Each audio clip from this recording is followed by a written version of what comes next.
I froze. My hands trembled as the hotel room door slowly creaked open. The sound of laughter, her laughter, spilled out like a knife to my chest. I had come here as a cleaner, tired and broken, my back aching from endless shifts. I wasn't supposed to open this door, but I had to. The room number was too familiar. It was the same number my wife used to whisper on late-night calls when she thought I was asleep. And there she was. My wife, my paralyzed wife, the woman I had nearly killed myself working for, was sitting up in bed, her hair loose, her body moving in ways the doctors said it never could again. Her arms wrapped tightly around another man. My throat went dry. My knees buckled. I wanted to scream, but no sound came out. My heart pounded so loud it drowned out everything else. The betrayal stung worse than 1,000 knives. How long had this been going on? Had she been lying to me all this time? Was her paralysis just another way to trap me in pity, to bleed me dry while she lived another life behind my back? Before I could move, before I could even breathe, she looked up, and our eyes locked. The shock on her face told me everything I needed to know. But what happened in the next 10 seconds changed my life forever. My name is Daniel Harris. I'm 34 years old, born and raised in Ohio. For most of my life, I believed in love, the kind of love that survives fire, storms, and pain. I thought I had found it in Emily. She was gentle, sweet, and always knew how to make me laugh, even on the darkest days. We had been married for 7 years, and though we weren't rich, we had each other. That used to be enough. Things changed 2 years ago when Emily was in a terrible car accident. A drunk driver ran a red light, and her car flipped 3 times before it stopped. When I saw her in the hospital, hooked up to wires, her legs crushed beyond recognition, I thought I was going to lose her forever. The doctors told me she was paralyzed from the waist down. They said she would never walk again. I cried like a child that night, but I swore to her that I would stand by her no matter what. It wasn't easy. Our life turned upside down. Emily became withdrawn, bitter at her condition. The medical bills piled up, and I worked every job I could find. Construction during the day, delivery driver in the evening, and eventually, when nothing else was enough, I took a night cleaning job at a downtown hotel. I barely slept. My hands were calloused, my body exhausted, but I kept telling myself it was worth it. Because one doctor gave us hope. He said there was a new surgery, risky and expensive, but if it worked, Emily might walk again. The price was insane, something I couldn't even dream of affording, but I pushed myself harder every day, saving every cent. I thought Emily appreciated it. She used to cry and hold my hand, telling me I was her hero, telling me she didn't deserve me, telling me she couldn't wait to walk again and dance in my arms. I believed her. God help me, I believed every word. But then little things started to change. She began making late-night phone calls when she thought I was out. I'd hear her whispering, laughing softly, but when I asked, she said it was just her sister. She grew distant, colder, almost annoyed at how much I worked. Sometimes, she even accused me of neglecting her, of not spending enough time by her side. And each time, guilt ate at me until I nearly broke. Still, I kept working. I thought love was sacrifice. I thought marriage meant trust. And then came that night. I was cleaning the 4th floor of the hotel when I noticed her name on the guest registry. My heart skipped. At first, I thought it had to be a mistake. Maybe someone else with the same name. But when I saw the room number, I knew. It was the number she always whispered on those late-night calls. My hands shook as I pushed my cleaning cart toward that door. My chest tightened with every step. And when I opened it, I saw everything. Emily, laughing, moving, in another man's arms. My wife, who was supposed to be paralyzed. I stood frozen in the doorway, my whole world collapsing. My knees felt weak, my vision blurred, and when her eyes met mine, I swear I saw a flicker of fear. Not guilt, not shame, but fear. As though she knew what I was capable of if pushed too far. Then the man in the bed turned toward me. He wasn't just some stranger. He was someone I knew, someone I never thought I'd see in this kind of betrayal. And at that moment, something inside me snapped. That night was the beginning of a storm I could never escape. A storm that dragged me through lies, betrayal, violence, and a kind of revenge I never imagined myself capable of. But before I tell you what I did next, before I confess how deep this darkness took me, you need to understand how a loyal husband became a man standing at the edge of something he couldn't undo. You need to know how love turned into hatred, how trust turned into rage, how a man like me, who only ever wanted to protect his family, was pushed into a place where murder no longer felt impossible. And it all started in that hotel room. Because the man lying next to my wife that night was someone who had once sat at my own dinner table. It felt like my heart stopped beating the second his face turned toward me. It wasn't a stranger. It wasn't some faceless man. It was Ryan Matthews, my best friend since childhood, my brother in all but blood. The same Ryan who stood beside me at my wedding as my best man. The same Ryan who had carried Emily in his arms after the accident when I could barely stand from shock. The same Ryan who promised me, through tears, that he'd always have my back no matter what. And now he was in my wife's bed. I gripped the doorframe so hard my knuckles cracked.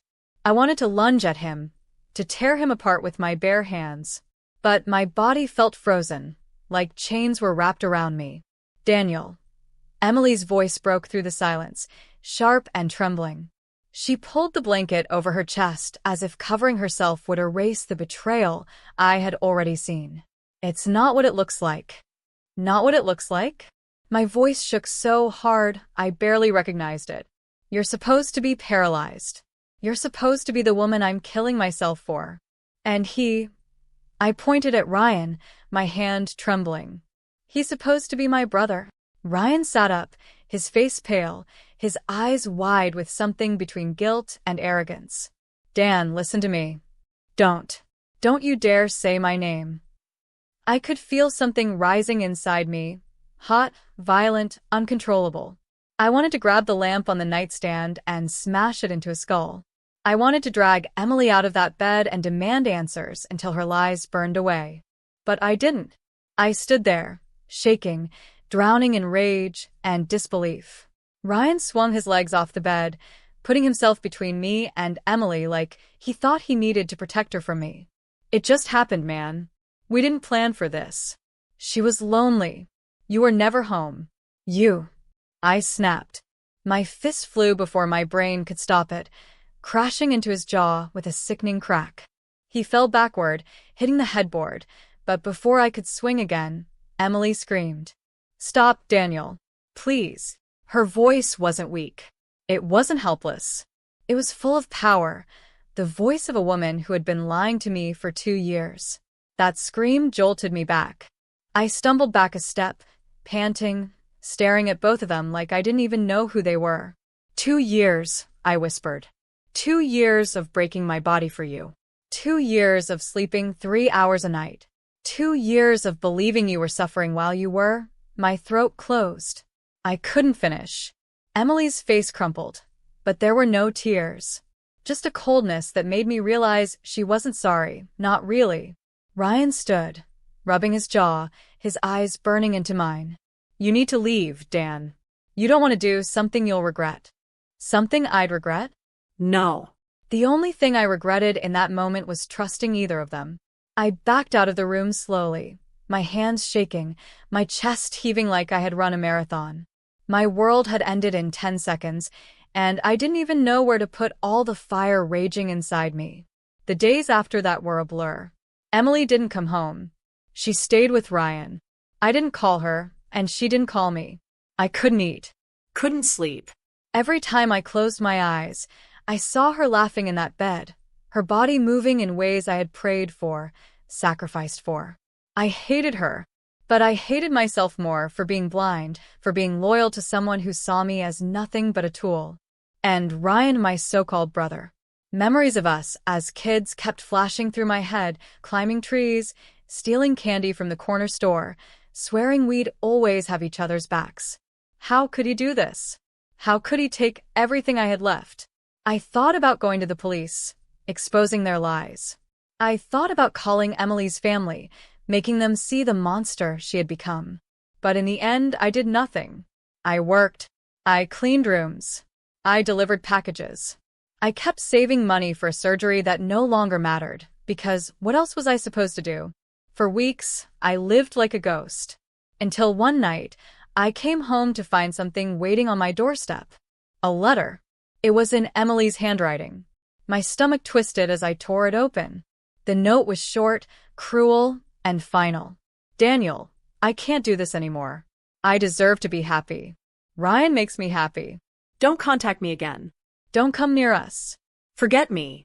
There was no apology. No guilt. Just the woman I gave my soul to telling me I was nothing. And that's when the darkness started whispering in my ear. Forget her? Forget him? After all they had taken from me? No. No, I couldn't just walk away. If they wanted war, I would give them war. A week later, I saw them together in public for the first time. Holding hands. Laughing. Free. Like I had never existed. And in that moment, I made a decision that would change everything. Because if they thought they could ruin me and walk away smiling, they had no idea what I was capable of. That night, I went to the police station. Not to report them. Not to beg for justice. But to file a report that would set the stage for the first act of my revenge. The officer behind the desk didn't know what to make of me. My hands shook as I filled out the report, but I wasn't there to file a complaint about cheating. No. I was smarter than that. I told them I suspected fraud. I said my wife had been receiving medical benefits, disability checks, and donations for her condition. I told them she was paralyzed, at least that's what the doctors had documented, and yet I had seen her walking, moving, laughing like nothing was wrong. The officer raised an eyebrow. Are you sure about this? I clenched my jaw. I'm her husband. I've lived this nightmare. I know what I saw. That was all it took. The report was filed.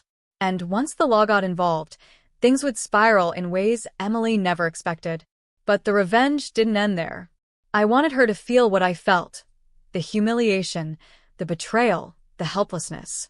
So I made copies of that letter she left me. The one where she admitted Ryan made her happy. The one where she told me to forget her. I sent it anonymously to her parents. To her church. To the small online community that had raised money for her surgery fund. I wanted the mask ripped off.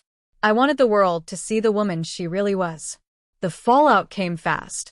Emily's parents called me, furious at first. But when I calmly told them to check with the hospital to confirm her condition, their voices cracked. Shock turned into silence. And then silence turned into shame. The charity group that raised money for her started demanding answers. Where had their donations gone? Had she lied to everyone? And then the government letters arrived. Investigators wanted to review her medical records. Fraud charges were being considered. If she was found guilty, she could face years in prison. For a moment, I felt victorious. For the first time since that hotel room, I could breathe. But then the guilt crept in. This was the woman I once loved. The woman I swore to protect. Even if she had stabbed me in the back, did I really want to see her locked behind bars? Did I want to ruin her life completely? Late at night, I would stare at the ceiling, wrestling with the war inside me. Part of me screamed she deserved it. Another part whispered that I was losing myself, that revenge was eating me alive. But then I'd see them, Ryan and Emily, smiling, holding hands, living free while I drowned in exhaustion and loneliness. And all the guilt burned away. The investigation picked up speed.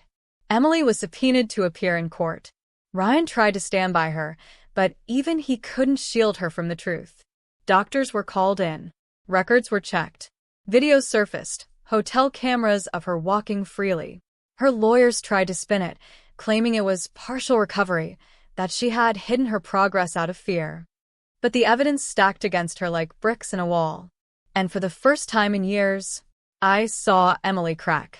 In court, I watched as she broke down under questioning, her voice trembling, her hands shaking. The same woman who had looked me in the eye with no guilt now looked terrified. Ryan glared at me from across the room, his jaw tight, his fists clenched. But he couldn't touch me. Not there. Not in front of the law. When the judge adjourned for the day, I walked past them slowly, deliberately. Emily's eyes met mine, red and swollen from tears. "Why are you doing this?" she whispered. I leaned in just enough for her to hear. "Because you already killed me. Now I'm just returning the favor." The look on her face will haunt me forever. But revenge has a price. That night, as I walked home from the courthouse, I noticed headlights trailing behind me. At first, I thought it was a coincidence. But when I turned into a side street, the car followed. My heart raced. I quickened my pace. The car stopped. The door slammed. And then Ryan's voice cut through the darkness. "You think you can destroy her and walk away, Dan?" His voice was venom. "You think this ends in court?" I turned, my fists clenching. "She destroyed herself, Ryan. And you helped her." He stepped closer, his eyes burning with rage. "You've made a mistake. You should have just walked away. Because now it's my turn." Before I could react, he pulled something from his jacket. A gun.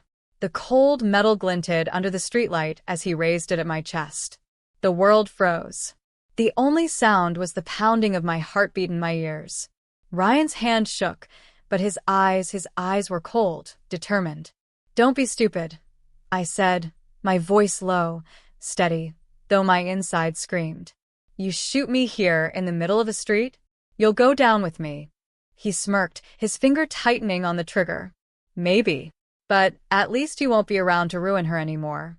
Ruin her? The words burned through me. After everything Emily had done, after the lies, the betrayal, the fraud, I was the villain? I took a slow step forward. "Go ahead, Ryan. Pull the trigger. But when they find me lying here, and you standing over me, her life ends too. You think she can survive without you if you're locked away?" His jaw clenched. For a second I saw hesitation. His hand trembled harder. And in that moment, I lunged. I grabbed his wrist, slamming it against the brick wall. The gun clattered to the ground. We struggled, fists flying, grunts echoing down the empty street. Years of bottled-up anger exploded from me. Every punch I landed wasn't just for me. It was for every night I worked myself into the ground, for every lie, for every stolen dream. Ryan managed to shove me back, his lips split, blood dripping down his chin.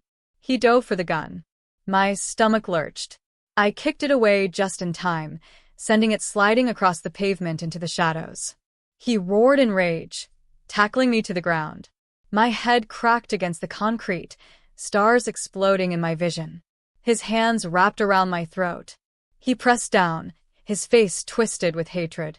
"You should have stayed down, Dan," he hissed. "You should have stayed broken." My vision blurred. I clawed at his arms, gasping, choking. Darkness crept in at the edges of my sight. But then voices. Footsteps. Hey. Stop. Flashlights cut through the night. 2 police officers, their guns drawn, shouting commands. Ryan froze, his hands still on my throat. "Get off him. Hands where we can see them." I coughed violently as he released me, his chest heaving. For a moment, I thought he'd run. But instead, Ryan raised his hand slowly, his eyes locked on mine with one final promise. "This isn't over." The cops tackled him, forcing him to the ground, cuffing his wrists behind his back. I sat on the pavement, clutching my throat, struggling to breathe, watching as they dragged him away. Later that night, I sat alone in my apartment, ice pressed to my bruised neck, my thoughts spinning. Ryan was behind bars for now. Assault with a deadly weapon. Attempted murder. The charges were heavy. But I knew he'd find a way out. Men like him always did. And when he did, he'd come for me again. And Emily? She was still out there, waiting for her trial, her perfect world crumbling piece by piece. I should have felt victorious. But all I felt was emptiness. Revenge had given me a moment of power, but it hadn't brought me peace. I stared at my reflection in the mirror, barely recognizing the man staring back. My eyes were darker, my face harder. I wasn't the Daniel Harris I used to be. I was someone else now.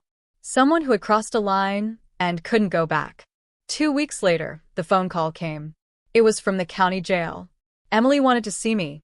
For hours, I stared at the phone, debating whether to go. Part of me wanted to hear her beg, to see her break.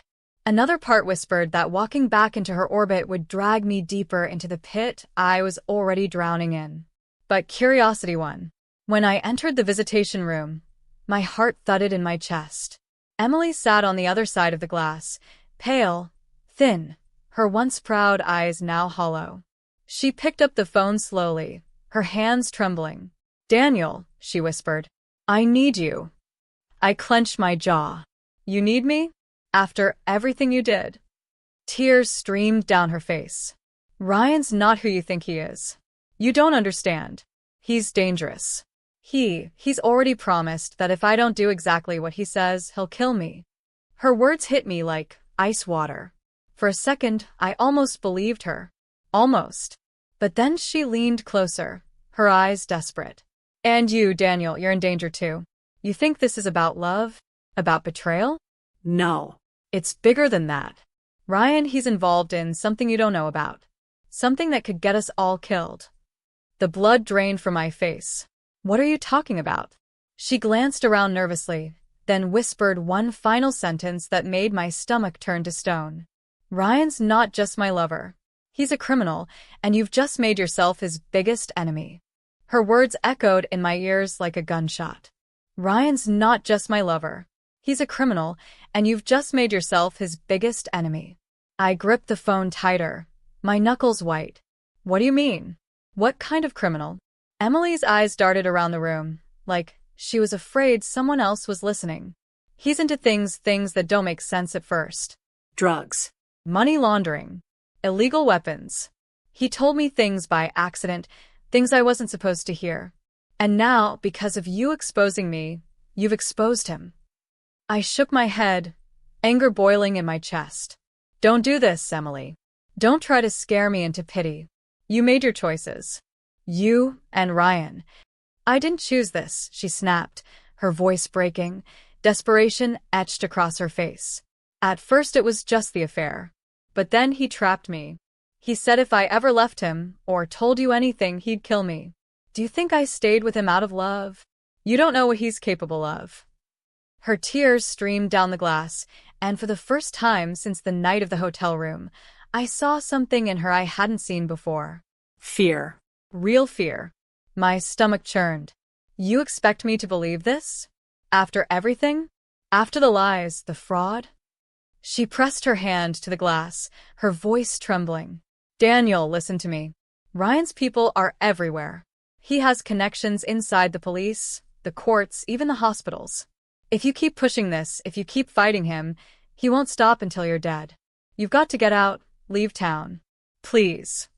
I dropped the phone back into the cradle. I couldn't listen anymore. Whether it was true or another manipulation, I couldn't tell. But her words planted a seed in my mind, a seed that grew roots of paranoia. Was Ryan just a cheating best friend? Or was he something worse, something lethal? That night, I couldn't sleep. Every sound outside my apartment made me jump. Every shadow felt like it hit a pair of eyes. I tried convincing myself it was paranoia. Ryan was in jail. He couldn't touch me. But then I remembered the smirk on his face the night he was arrested, the way he promised, "This isn't over." And Emily's trembling voice haunted me. By the third night, I was carrying a baseball bat from room to room, double-checking every lock. I stopped eating. I stopped working. My savings, once for Emily's surgery, sat in a shoebox under my bed, useless now, collecting dust. Revenge had brought me this far. But now it was turning into survival. 2 weeks later, Ryan made bail. I saw it on the news. He walked out of the courthouse in a crisp suit, his face smug, his lawyers surrounding him like vultures. He didn't look like a man afraid of prison. He looked like a man who had powerful friends. And when the cameras caught his eyes, he looked straight into the lens and smiled. I knew that smile. It was a message for me. The next day, I got a call. The voice on the other end was low, muffled, distorted. "Daniel Harris?" "Yes." "You should have minded your own business. You think you can take down Ryan Matthews? You think you can embarrass him and live?" My throat went dry. "Who is this?" Click. The line went dead. My body shook as I dropped the phone. My apartment felt smaller, suffocating, like the walls were closing in. Emily was right. This wasn't just about an affair anymore. I had poked at something bigger, something dangerous. And now, I was in the crosshairs. But running wasn't an option. I couldn't let Ryan win. I couldn't let him destroy me like he destroyed everything else. If he wanted war, I'd give him war. I started digging. I used what little money I had left to hire a private investigator, a grizzled old man named Frank who didn't ask questions, just took the job. I gave him Ryan's name, his businesses, his contacts. 2 weeks later, Frank came back with files. Photos. Bank records. Meetings in shady warehouses. Money funneled through shell companies. Drugs moved across state lines. Guns hidden in shipping containers. Ryan wasn't just a criminal. He was running an empire. And I had the proof. I stared at the files in my trembling hands. I had enough to bury him, to make sure he never saw the light of day again. But before I could decide what to do with it, before I could even breathe, my front door exploded inward. Wood splintered. My body flew back. Men in black masks stormed in, shouting, guns raised. I barely had time to grab the baseball bat before one of them slammed it out of my hand, another pressing cold steel against my temple.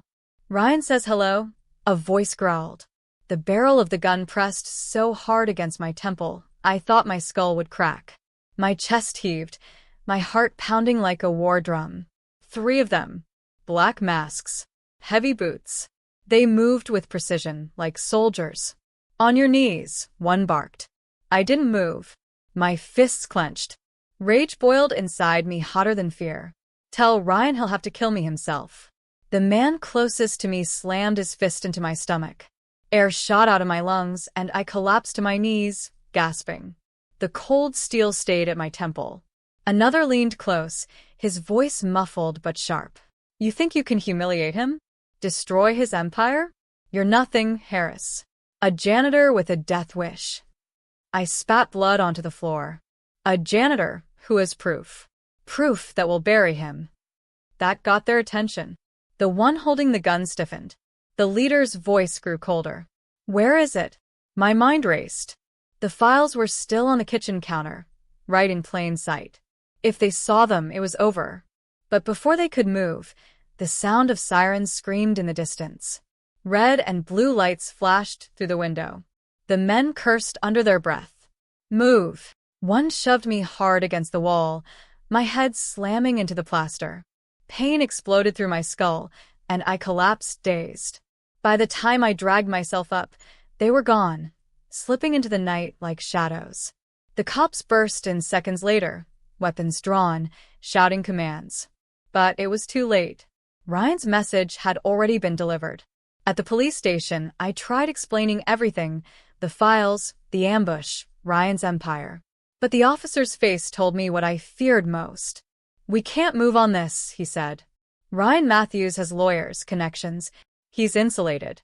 If we push without solid, irrefutable evidence, he'll walk, and he'll know you're the one who tried to bring him down. I slammed my fist on the table. I have the evidence. What else do you need? The officer sighed. Enough to survive the war that'll follow. Do you? His words sank like stones in my stomach. War. That's what this had become. Days bled into nights. I barely slept, barely ate. Every creak of the floorboards made me reach for the baseball bat. And then came the letter. No envelope. Just slid under my door. For words scrawled in black ink. We have Emily. Decide. My blood froze. I stared at the words until they blurred. For everything she had done, for every lie, every betrayal, I should have let her rot. But I couldn't. No matter how much I hated her, no matter how deep she had cut me, she was still my wife. I couldn't let Ryan use her as a pawn. I packed the files into a bag, tucked the bat under my arm, and drove to the address scribbled on the back of the note, an abandoned warehouse on the edge of town. The place reeked of oil and rust. Shadows stretched across the broken concrete. My footsteps echoed like gunfire. Daniel. Her voice. Emily's voice. I spun, my chest tightening. She was tied to a chair, her face bruised, her hair tangled. Tears streaked her cheeks. And standing behind her was Ryan.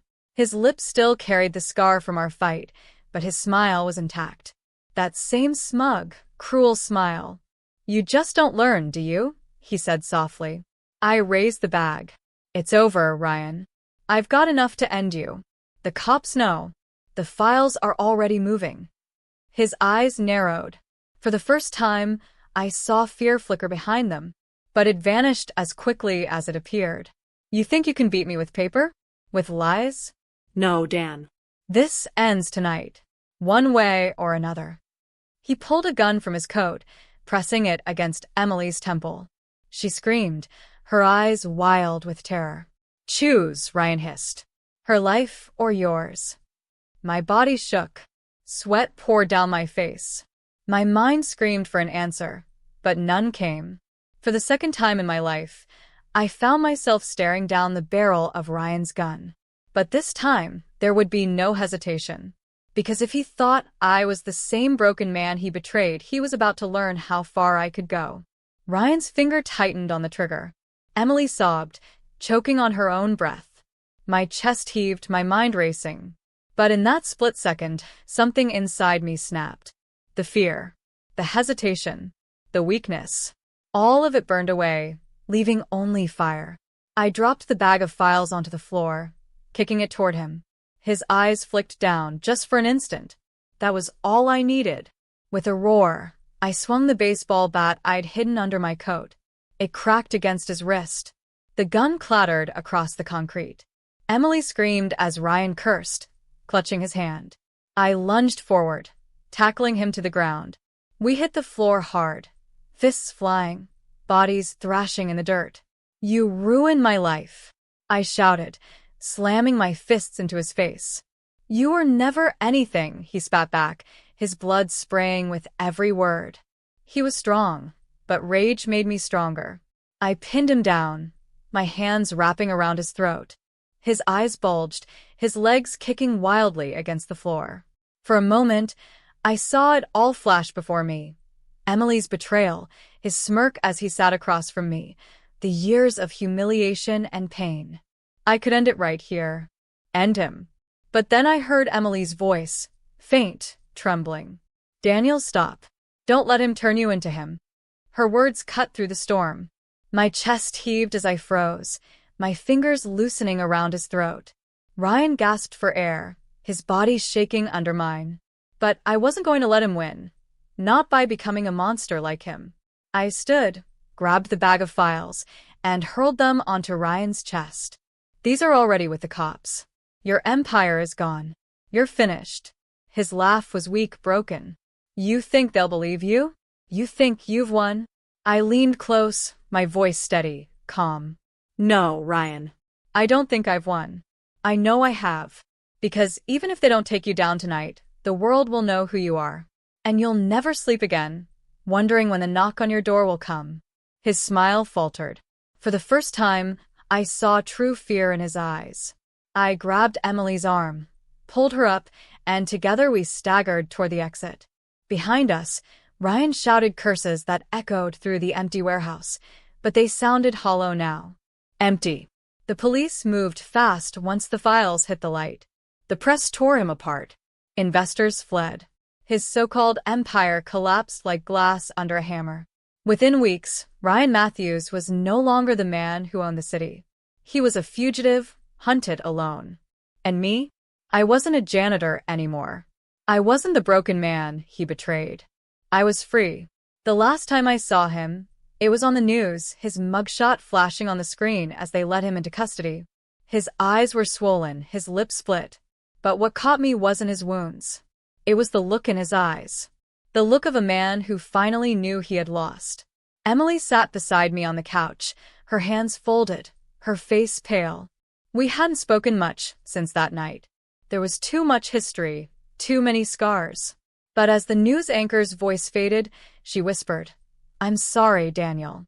For everything." I didn't answer. I didn't know if forgiveness was possible. Maybe it never would be.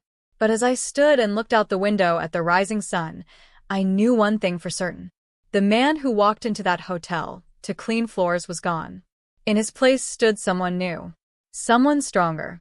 And for the first time in years, I finally felt alive.